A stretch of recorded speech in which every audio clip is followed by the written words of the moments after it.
You said what? Hey, look, come on, let's go. Hey, look. You know we got the studio lights and stuff. You know, I'm married to YouTuber. Yeah. We should have had that hooked up, though. Hey, listen. It's your boy DLils. Man, we're going to get this thing kicked off, man. It's your boy DLils. And I want to welcome everybody to Deuces Wild, where we give you what you need to know, not what you want to hear. If you know, you know. You already know. And today, my guest has been a Ravens insider since 2013.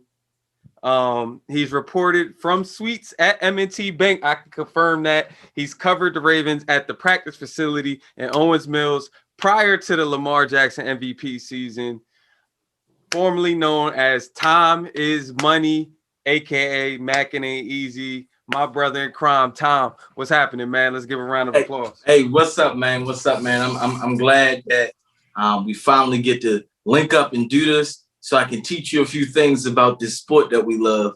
You know what I'm saying? So I hope you got your pen and your pad out and you taking notes. I got it. I hope you taking notes. No worries. I got it right here, sir. So yeah, let's jump right into it. I told you that he was my Ravens insider. Today on the show, we're gonna talk AFC North. We got a lot of divisions to get through all the way. So we talking toughest division in football, huh? Arguably, we're talking toughest division in football, where we had 3 playoff teams last year, all come from the AFC North. So basically, this is the spin we're putting on today's show. We're gonna break down the AFC North, but not how y'all, regular casuals do it, right? What we're gonna do is I'm asking Tom specifically, what does each team need to do and execute from right now, today, from here on out, through the season to get a chip, to get a Super Bowl? All 32 teams, we're gonna get through them, but today we talking about the AFC North. Tom, I'm gonna hand it over to you. Where are we starting with?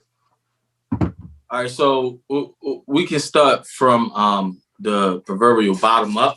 Okay. Last year, last in the division was the Bengals, formerly known as the Bengals. They're not as bummy as they used to be. Right. I've been hearing reports that Joe is slinging it in camp right now. Okay. That Joe has been, that arm, is looking like a pocket rocket. So that's good. Coming off the knee injury, that's good to see. So I'm not like most cats. I'm kind of high on the Bengals. Okay. Kind of high on the Bengals. I think they're going to be this year what you saw from the Texans a couple years ago when it was Deshaun Watson's rookie year. Okay. Where you just seen him light it up, but they just kept losing. And he was just balling out because the defense was terrible. That's right. The Bengals. That's what the Bengals are going to be. Do they have enough on their roster right now to get a Super Bowl? Do they need to make roster changes? Do they have enough on their roster? No. So what they need to do to make it to the Super Bowl is they need to just trade their whole defense. Their whole defense. Every single person on that defense. Trade them. Okay. And just bring it and trade them to the Hall of Fame, and you get some players back from the Hall of Fame on defense, and you put them in a time machine and get them to come back in their prime. If you get Deion, you know what I'm saying? If you can get Ray, if you can get Ed Reed, you feel me? If you can get Bruce Smith and Lawrence Taylor, then they might be able to make it to the playoffs. So in other words, what you're saying is there's no trade that they can make on the defensive side of the football that will put them in a position to win a Super Bowl this season. You're saying there's no chance. There's nobody they can bring. Aaron Donald's not going to be enough.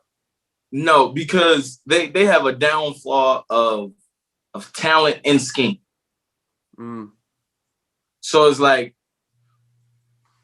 a resounding thing that we may hear through this episode is similar to what the Nets found out. Bringing players together don't make you a champion. Just because you're good and you can do this and you can do that don't mean you need something special. You have to fight for each other. You have to have an environment, a championship environment. They don't have it. Okay. So and it's not in their pedigree. So it's not like okay, certain things can click and they can come about. I don't see it for the Bengals. I'm sorry, the Bengals. Bengals. Okay. All right. So basically, you broke down the team up in Cincinnati right now, basically saying there's nothing that they could do to put themselves in a position to win a Super Bowl. It doesn't matter. They're going to be fun to watch. What else you got on them? Anything? Here's what I'll say. If Zach Taylor can be the coach of the year, Okay. then they could make the playoffs. Okay. Okay. And he's had a top 5 pick. What? They've had a top 5 pick the last at least 2 years. So, and I think they got T. Higgins the year that was the same year that they got Burrow. But like, they can't outscore nobody. You're saying they can't outscore and play the run and gun Chiefs offense where they get 50 a game. They don't have a chance to do that. I think their offense is going to be elite. Okay. But the elite part is the skill set. Joe Mixon is one of the best running backs in the league. I don't care what nobody said. That boy's a dog. Okay. They don't have no offensive line. Joe Burrow can sling it. Right. And if he was in a different system not a different system, because I like the system for him. If he was in a different environment and had a different protection level, he would be like a dark horse MVP candidate. That's how much I believe in Joe Burrow. But they can't protect him, and his defense can't get off the field. And football is complementary. Things work hand in hand. It's gonna hurt him. Okay. Okay. We saw with Deshaun Watson. Look how great Deshaun Watson was last year. Right. What they win 4 games? If that. They were exciting, but let the league in passing yards. It's not gonna be enough. All right, cool. So we heard enough of the bum Cincinnati Bumbles. Let's move on to the Bengals. The Bengals, Don. They gonna find us on Twitter and Facebook, man. Come on, man. The Bengals. I don't want no problems. I watch Flimlo Raps on YouTube, man. He a Bengals fan. Shout out to him, man. He doing big things, man. So we'll show him some love. So not the Bengals, the Bengals. Cool, the Bengals, man. All right, who the next spot, man? Where we going? Pittsburgh? What? You got Pittsburgh next, or you got the Browns next on your list? Well, I'm gonna go. We can go with Pittsburgh because that's why I think they'll fall this year. I know they won a division last year, but I'm a believer that they're on a decline. The best thing about Pittsburgh was their defense. Towards the end of the year, their defense was average at best. Okay. Losing Bud Dupree hurt, and then he's actually gone. He's in Tennessee.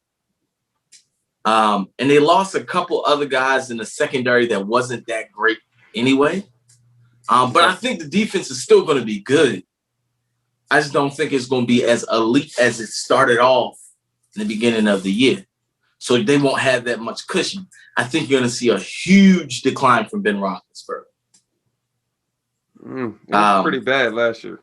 It was bad last year, but it's going to get worse, I believe. And then I think one bright spot is they got that boy Najee Harris. That boy's a dog. Yes. That boy's a dog. No doubt about it. But they're rebuilding their offensive line, so it's not as good as it used to be. So it's like that's going to take more time to build. And then their scheme, they don't even like to run the ball. And then we'll see. And I think halfway through the year, that locker room is going to implode.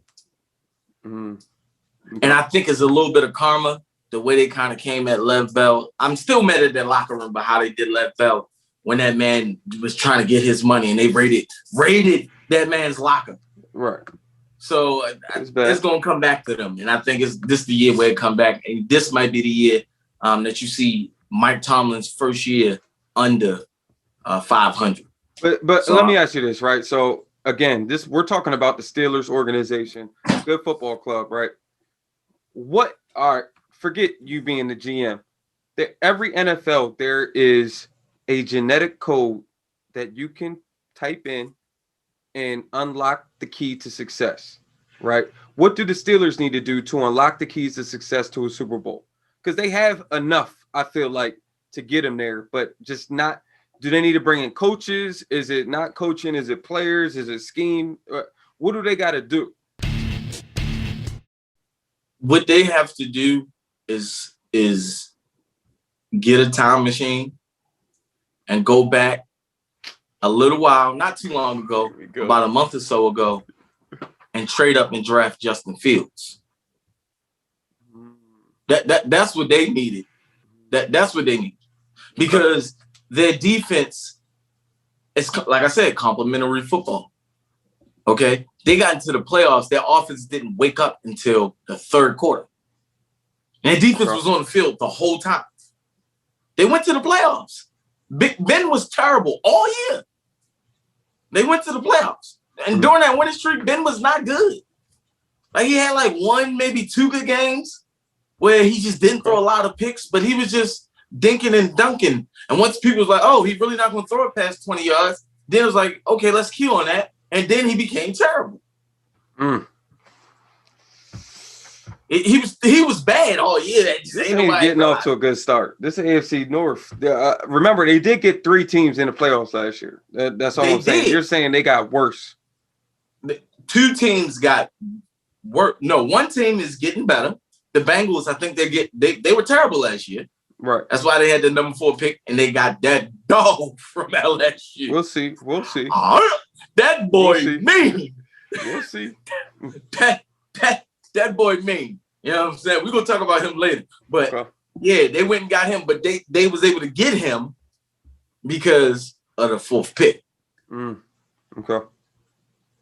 That's how they was able to get him. Because they were a terrible team. But I think they're gonna be a lot better. But the Steelers, yeah, they're gonna be bad. They're gonna be bad, and I don't believe the only thing that they could do to get to the Super Bowl is really, I think, to get Justin Fields. Somehow. Trey Lance, some of them, but like Justin Fields would have been perfect. Dwayne Haskins can't do it.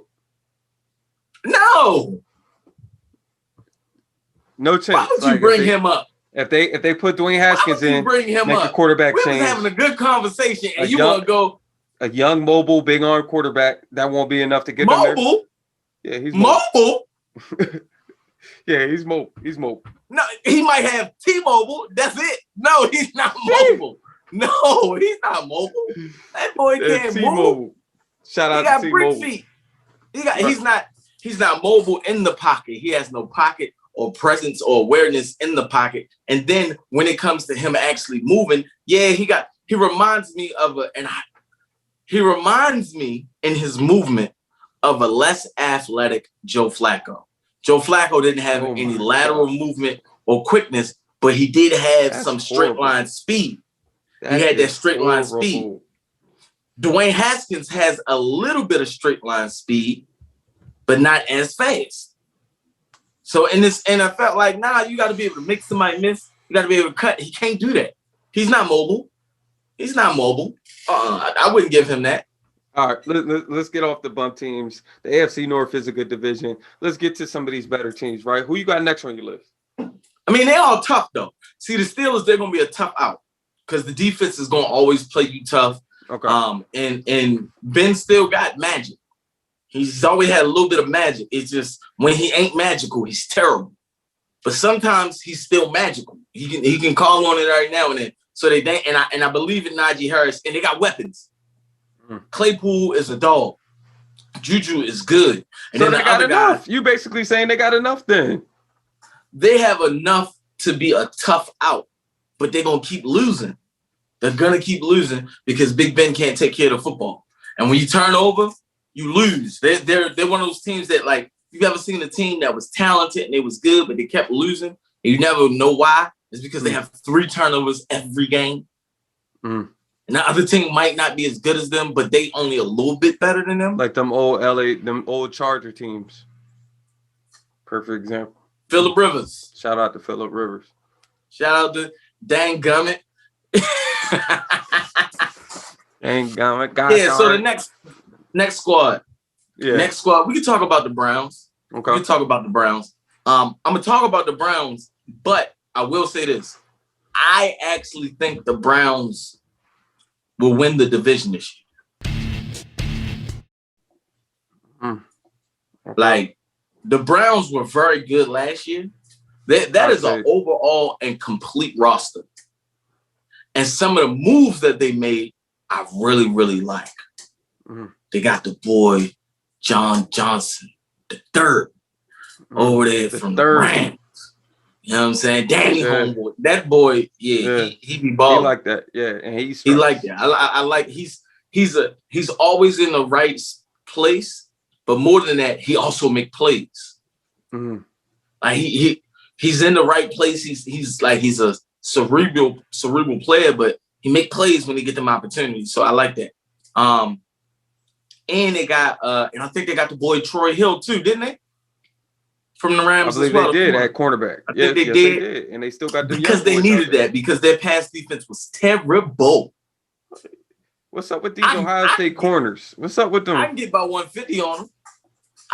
I feel like last year, the way them corners was looking, I can go out there and get about 7 snags. You know what I'm saying, for about 152 tugs. Ohio State's supposed to be DBU. They was injured. He was injured. Their cornerbacks was injured the whole year. Greedy. Denzel was never right. Greedy was never right. Right. And then they got the boy Greg Newsome. I like him, but we'll see. Yeah, we'll see. So I think they could be better. Everybody's happy about the Jadeveon Clowney signing. Jadeveon Clowney is mainly a run stopper. They already had an excellent run defense. So it's like that. I don't think that puts them over the top. He's not the best pass rusher. He can get a presence on the quarterback, but he doesn't really bring him down. So it's not as effective. So it wasn't as big of a move. I think it can help in certain games. That's why I think they'll win a lot of games. I think they're a well-coached team. Stefanski proved he can do this thing. Their offensive line was probably the best in the league last year. Okay. Like they tough in the trenches. I like those teams that's tough in the trenches on both sides of the ball. The Bengals are terrible on both sides of the ball. The Steelers are okay on both sides of the ball. Okay. They're pretty good on defense, but they got a lot of holes in their D-line and in their linebacking core now. So their front seven ain't that good. Their offensive line is okay at best. But they have the talent. They have the talent. But the Browns are squatted. And Odell comes back. They did what they did without Odell. Right. And it's another year without Odell. Baker was able to kind of grow up a little bit. Right. You know what I'm saying? Assert the alpha dominance over the team where he can truly be a leader. Right. Moving forward. And the guys can respect him. Right. Like I think he won over the respect of his locker room. And they're talented. But I just don't think like in the playoffs, it's going to be teams just as talented. And I don't believe Stefanski is a better coach than them. And I don't think Baker's a better quarterback. So what I'm hearing is if Tomlin were on the Browns, you would consider them a Super Bowl contender. Or a Belichick, or, whoever your flavor of head coach Tomlin. is. Right. I like Tomlin. Yeah. He's an excellent coach, but I would say so. Okay. I would say they're so. A coach of what? They're a coach of what? They're a coach. They're a coach away. Yeah, it's the coaching. I think specifically on the defense, because I think Stefanski has shown like their offense produced all throughout the playoffs. Right. Yeah, they had a slow start to the Kansas City game, but Kansas City in the playoffs, in Kansas City, that defense is stout. It's tough, man. It's tough to get out in Kansas City in January. And I will tell you this. I mean, Cleveland moves the ball. They're not stagnant on offense. They get up and down the field. They move the chains. They just don't they don't convert in the red zone. Ultimately, that's what it comes down to. Here's the comparison that I will say about Cleveland. Okay. I can't say that they don't get in the red zone because they score a lot of touchdowns. They just didn't in that game. Okay. But here's what I'll say. So one thing that I like about the Browns is that they're a very run-heavy team, similar to the Ravens. That's why I put them in the top echelon. So I think they'll be more successful in the regular season because of certain things that they do. Their run schemes and their passing schemes are like identical. So you really never know what they're going to do. Okay. And Baker, and you see, and what that does is allows for you to hit certain levels off of play action where people are wide open. So you see Baker hitting a lot of wide open shots, and you don't see Lamar hitting a lot of wide open shots because the run game and the passing game have not been fused into one. And that's something that's why I say I really like Stefanski offensively. Just defensively in the playoffs, as we saw in the Super Bowl, right? Defense wins championships. Every time. Defense wins championships. But you still need a general back there under the center who can elevate in certain moments. Right. So that's something that I really like about the Browns. So they the way they're set up, the coaching on the offensive side, it's just the defense. The defense, man, they Myles Garrett needs to be the defensive player of the year. And he has the talent, and he's not on the other side. With anybody on the other side.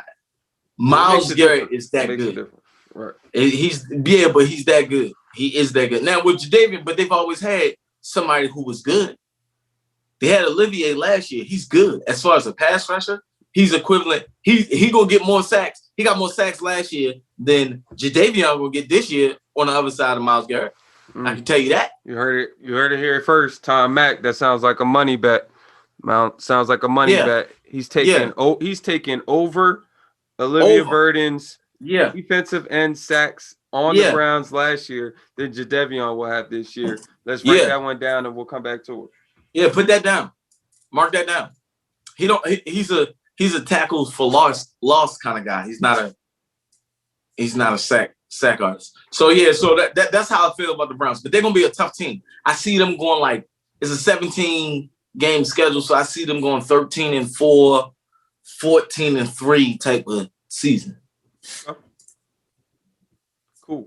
And then that leaves none other than Baltimore Ravens. You already know what time it is. You already know Charm City, aka the best city in America. So what's up? I think you see the reports that's coming out is that boy Bateman is nasty. Like a grown man out there. Out the And listen, they say that boy nasty, but guess what? Here's the best report though. They say he's not the best wide receiver on the team. I ain't hear that. They say it's looking like Sammy Watkins. Oh, Sammy been in the gym? Oh, Sammy been in the gym? Listen, here's what you gotta understand. So look. Sammy's best year in the league was with the Bills. Statistically. Okay. Especially, I think he had about. Is that when Greg Roman was offensive coordinator? Huh? Was that when Greg Roman was offensive coordinator for the Say Bills? that one more time? Greg Roman. Where was he at? Okay. G-Rowe was his old offensive coordinator then. They back. Now they back. And one thing that I've seen is that Lamar never had that receiver where they just was clicking. You see what happened to Josh Allen's game in the passing game when he got Stephon Diggs. He got Stephon, right. But you giving Sammy Stephon level though? I'm thinking it's going to have a similar ascend to his game because we don't need him to ascend as far as a passer, as far as how much Josh Allen was passing. Okay. Because the running game is so dominant. And I think it's going to get to an even more dominant level past what you saw in his MVP season. Okay. Because now, with the offense, the Ravens' offense last year wasn't explosive. The only explosive player we had was Lamar Jackson. This is in the first 8 games, though. Okay. We wasn't getting no big plays. Hollywood every now and then, but they just knew make sure double Hollywood, can't nobody else beat us over the top. Snead was too slow. Boykin is in his own brain. Snead back on the roster this year? No, he's gone. He's gone. I love Snead, but I'm glad he's gone. I think he went to the Raiders. Okay. I'm pulling for Snead. We love them in Baltimore, but what we need is speed. We need speed on the field. We need to have a track meet at all times. See, our offense was great because we were a power running game with Mark Ingram. Once he got injured, I think he never recovered. And the next year, we thought he was going to be that same guy. He wasn't. He kept getting tries, and the running game wasn't the same. The only person that was like really being explosive was Lamar Jackson. Then teams just was keying on Lamar Jackson, and the running backs couldn't get off. Okay. Then you introduced J.K. Dobbins. He was a 2,000-yard rusher. He ran for 2,000 yards in one season. Okay. J.K. Dobbins was a dog, and we stole him in the second round. He's the lead. We got to see another year. Ray Rice had a good season, too. You say what? I said Ray Rice had a good season, too. Yeah, you heard me. So, and he was a good running back. And then look, well, we're not going to talk about we don't want to get flagged on YouTube, right? We're not going to talk about the past. We're going to talk about the future. Listen, J.K. Dobbins is explosive. At any time, he can take it to the house. Lamar is explosive. At any time, he can take it to the house. Hollywood is explosive. At any time, he can take it to the house. Bateman is explosive. At any time, he can take it to the house. Sammy is explosive. At any time, he can take it to the house. This is the Chiefs North. Edwards is explosive. At any time, you got everybody that can touch. It's the Maryland Chiefs. The Maryland Chiefs, basically. But Kansas City Ravens. But it's explosive mainly in the running game. You're going to see the running game get more explosive, which makes the passing game more dynamic and dangerous. Now, and people sleep on the acquisition of Keith Williams and T. Martin. See, this when we talk about coaching. Right. We had wide out you. Yeah, they are route technicians. They route makers. Right. These are the guys who made Tyreek Hill and made Devontae Adams. Okay. So the thing that I seen with Sammy, I saw that. Yeah, they work with Sammy. And they work with Sammy. Right. So the thing that I see about them, all of those guys that we know, that we name, these guys are technicians when it comes to their release. So when you got a track meet here, and then technicians off the break that are all explosive, it can get real dangerous. I'm excited because if the Ravens just put it all together, do you know what this offense could look like? It would be disgusting out there. And like, what I don't want us to be is become pass happy. I don't want him. I don't need Lamar Jackson. Like people, I don't need him passing more than 20 times a game. I don't need him running the ball more than 5 times a game. The Ravens could put up Chiefs numbers. So one thing I've realized, the reason that I hold them in so high regard offensively is because they have a dominant running game. Okay. And with the running game, is more of a true stat. The differential between a good passing team, the best passing team, the worst passing team is usually about 1,500 yards. Okay. The difference between like the Ravens when we broke the record year, the highest where we were at 3,600 and the Dolphins were like 1,100. That's ridiculous because that's the same 1,500 yard difference. It's 5,000. So the total margin is greater. So it's like if you have a dominant running game, it's more reliable and it travels better for the playoffs, and it allows you to control the game in a different way. All facts. These are all facts. And that's why I say football is complementary with us also having a top 5 defense. So in other words, the Ravens, you got them locked in. They don't really need to make any roster changes or coaching changes at this point to win the Super Bowl. They got everything. No. So what we would need to solidify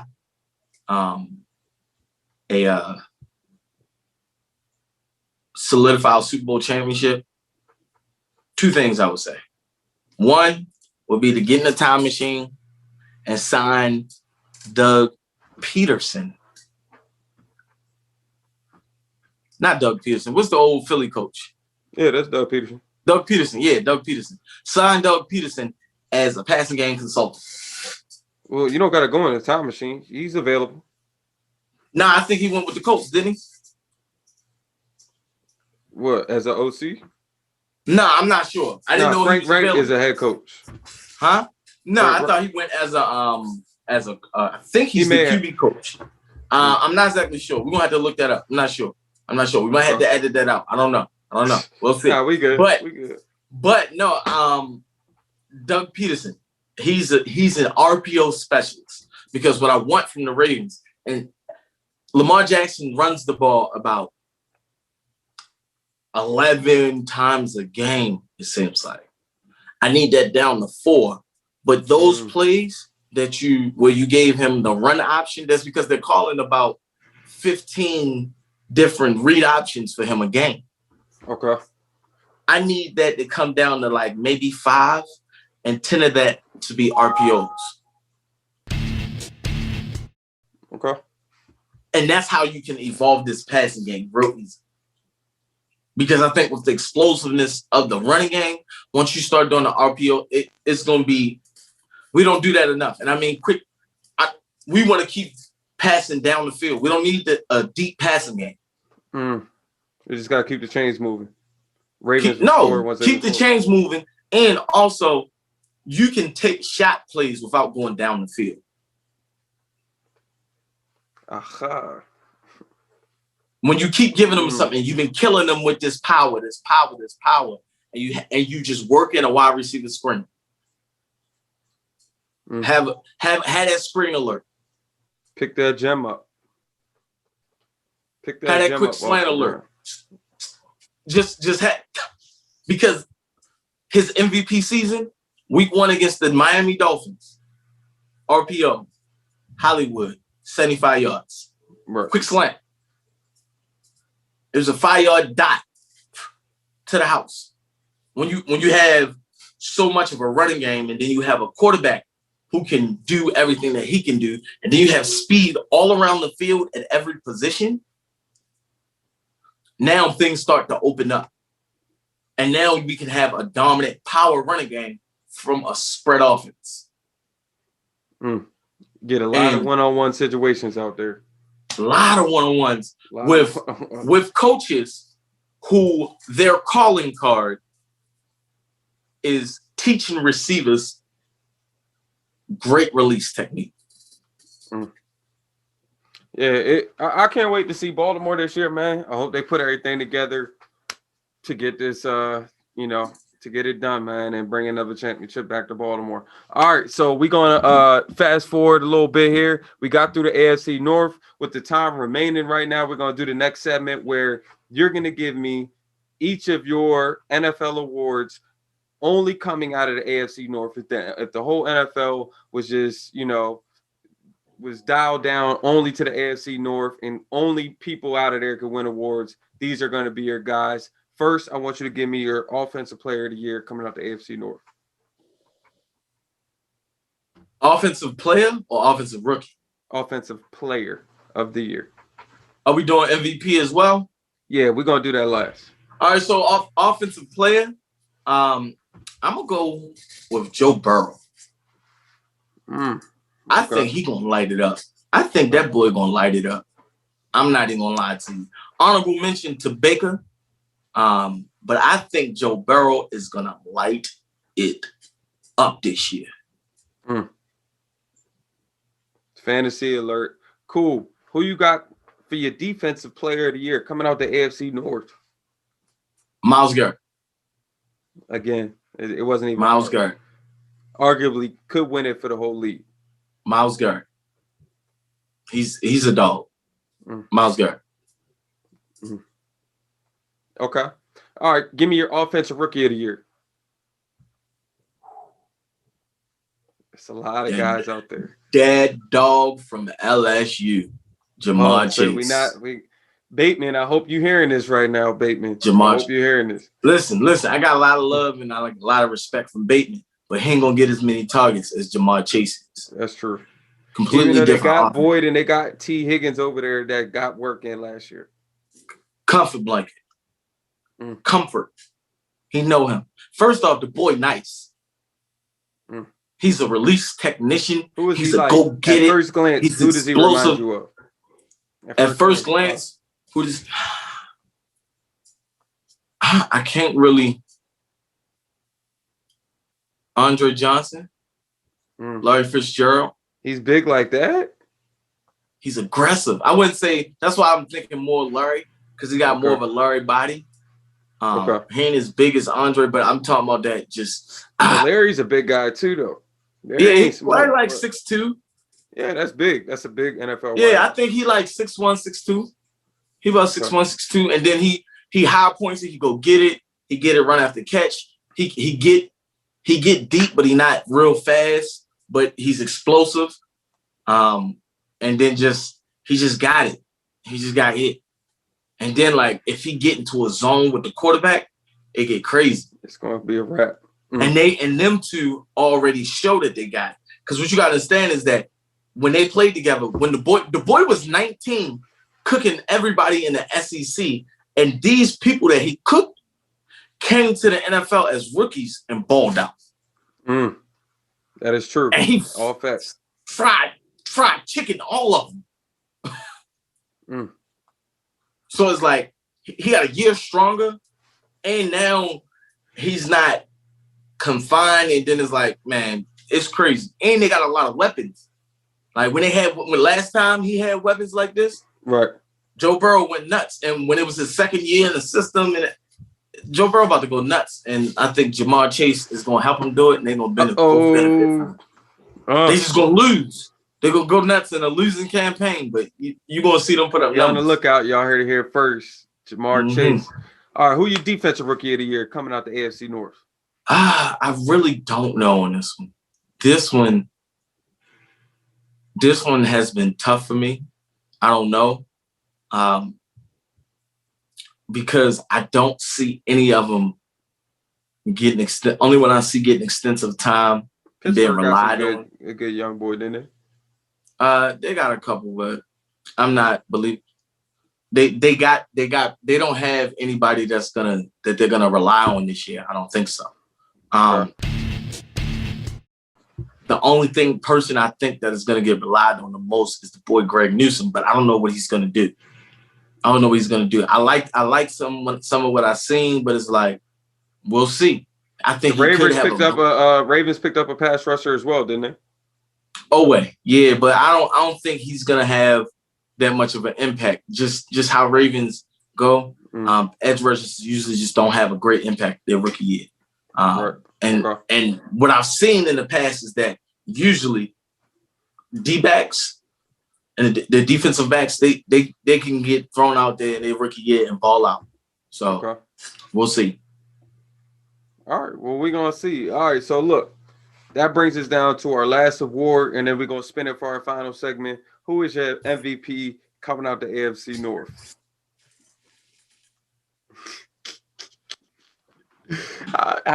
I knew he was going to say that. I knew he would. Come on now. Come on now. Jersey out. Come on now. Brought the jersey out. Don't play with that man. Don't listen. He is going to ball this. Listen, I'm expecting 4,000 yards passing. Sheesh. Over 40 passing touchdowns. Over 1,000 yards rushing. Sheesh. And over 12 rushing touchdowns. That's Hall of Fame numbers. That's a Hall of Fame season. So they put these type of seasons in Canton just to let you know. Exactly. So what happened was his MVP season just a year ago. He had 3,000 yards passing, 36 touchdowns, 1,200 rushing yards, and I think it was like 7 touchdowns rushing. Okay. This year is a 17-game season with more time, and you're seeing that there's an emphasis that we have to evolve the passing game. So I think he's going to have a little more opportunity, and I think you're going to see I think he finally has more weapons as far as like talent and speed. Okay. Where you're going to see it. That's only 240 yards passing a game. The 1,200 yards rushing, we know he can do that. Right. He did it in his sleep. He's going to do that. Barring injury, that's done. We can write that down. That's already done. Pencil that in. He's done 3,000. We're just and 3,000 is like what, 180 yards a game? Yeah, that's good. That's good money. You eating every game. I'm saying increase to 50 yards a game. And I think we have the talent to do that around him. MVP. All right, cool. So let's just recap that. You had Lamar as your MVP. You had Joe Burrow's offensive player of the year. You had Myles Garrett, defensive player of the year. Yes, sir. Jamar Chase, offensive rookie of the year. Defensive rookie of the year was Greg Newsome. All right, cool. So lastly, before we get out of here, I want you, and this is what I do at the end. I throw a fantasy question at you off the top of your head. I want you to give me two people. I want you to give me your fantasy sleeper coming out the AFC North, and I want you to give me your fantasy payday. Who's the person that's going to produce the most points out of the AFC North? Give me those two. So easy one, fantasy payday, Lamar Jackson. Okay, I think pretty much. He's the one I got winning the MVP. Fantasy sleeper, I'm gonna give you 3. Okay. Joe Burrow, Jamar Chase, and Joe Mixon. A lot of Cincinnati. I think offensively they're gonna have a really good year. But the biggest sleeper of them all, J.K. Dobbins. J.K. Dobbins may lead the league in rushing. He was coming right back to Baltimore. J.K. Dobbins may lead the league in rushing. See, for Cleveland, write that one down too. And they're going to spread the ball around. Cleveland, I think they're very, very talented, and I think they're going to spread the ball around. But I don't think you're going to have one guy who's going to have just like, I think it's going to be moving around. Because it's like between Chubb and Hunt, that's going to cut his numbers. Between Jarvis and Odell, that's going to cut their numbers. Between, I think they traded Njoku, right? Or he said he wanted to be traded. Yeah. So, and they got the boy from, they got Austin Hooper, and they got another guy, I can't remember his name, but they got a couple guys. So it's like they're deep at every spot. And I don't think that Baker is going to put up the numbers throwing the ball to rival Joe Burrow. Like, I think Joe Burrow's going to throw for maybe 5,300 yards. Something like that. Something crazy. Sheesh. Yeah. Baker might throw for like 44, and Lamar may throw for 4,000. 4,100, something like that. But because of what he's going to give you with his legs, it's going to surpass both of them. But J.K. Dobbins, I think he's going to lead the league in rushing. Wow. Well, y'all heard it first, man. This is another episode of Deuces Wild. Y'all got the straight AFC North play-by-play from my man Tom. We're going to bring you back on in a couple weeks, man, and we're going to break down these other divisions. Salute, man. Y'all already know where you get it first. Go ahead. What you got for him? I got a message. Yeah. I got a message to that old man. Oh, man. Talk to him. Hey, Pops. Listen, I want to commend you because, we coming off of Father's Day, and I really want to give him a shout out. Real rap. Because that's a good man. He's been somebody I can always come to talk to about just life in general, about being a good, upstanding man. He's a good father, good mentor, good husband. But that man don't know football. That man don't know football. Okay? Shots fired. Mr. Senior, you don't know football. Okay? So don't be talking that football stuff, okay? Talk fatherhood, and mentorship and growth in the Black community, because that is something that I know and I believe in you. But once you start talking about that pigskin, oh man, it's all gone. Credibility is out the window. Man, y'all heard it here first, man. It's another episode. Pro Football Forensics, Deuces Wild. Salute. Holla at y'all next time.